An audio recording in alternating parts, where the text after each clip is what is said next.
The colour slide of a naked female corpse flashed up on the screen.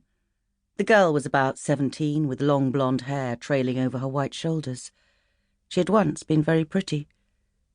The projector clicked and the screen was filled with a close-up of the girl's head. The ligature, a piece of fencing wire, bit deeply into the soft flesh of her neck.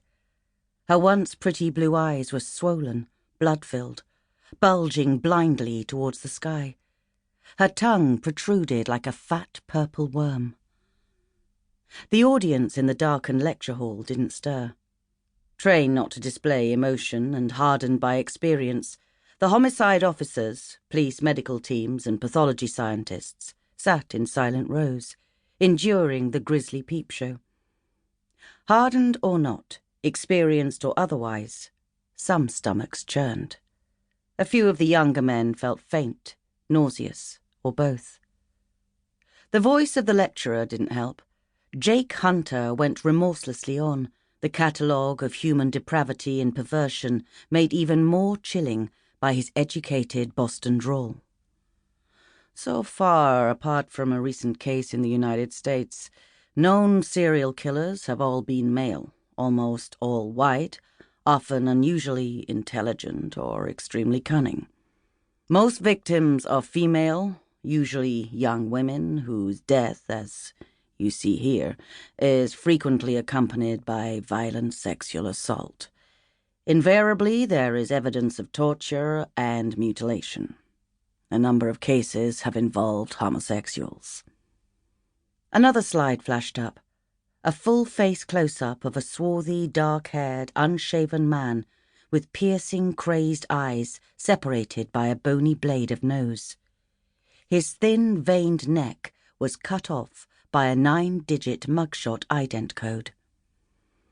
Richard Trenton Chase, the Sacramento vampire killer, Hunter went on.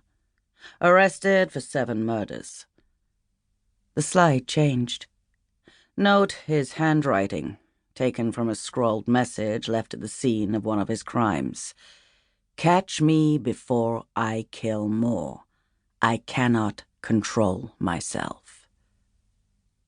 Hunter turned to the audience.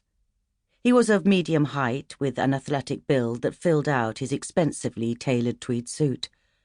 Under it he wore a button-down cream shirt with a striped silk tie. If the suit marked out his fashion scent as transatlantic, the brown cowhide boots with stirrup trim were strictly Dallas by way of Fifth Avenue. Hunter went on.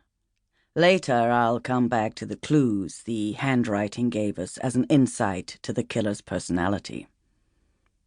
He hadn't spotted Tennison. She'd arrived late, quite deliberately, and was standing by the door, her short hair a honey-coloured blur in the flickering darkness. It rather amused her, Jake not knowing she was there, although they had already met twice during his lecture tour of England.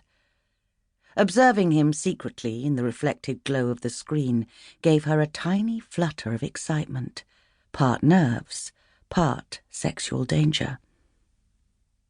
His short brown hair was a little more flecked with grey, especially noticeable at the neatly trimmed sideburns, yet the bastard was still as ruggedly handsome as ever. His eyebrows were sun-bleached, standing out against his tanned, craggy features. Had she aged as attractively? She still got her share of looks on the street. Workmen whistled at her from scaffolding, but inside she sometimes felt like the Wicked Witch of the West. That was the job. A woman in a man's world, required, expected, to handle the daily dish of crap and not flinch. So, she wasn't surprised, as she'd noticed on entering, to be the only woman present. She'd been the only female detective chief inspector in the murder squad at her previous posting at Southampton Row. About to move to Vice on the northern perimeter of Soho, Jane Tennison had no doubt that she'd be the senior female officer there by several light years. Mass murder is the quintessential American crime, Hunter told his attentive audience. Virtually unheard of a century ago, it has now become almost an epidemic. We are coming through a phase where males in the 30 to 50 age group are more brutal, more violent than ever before. I have no doubt that these mass murders have a contagious element.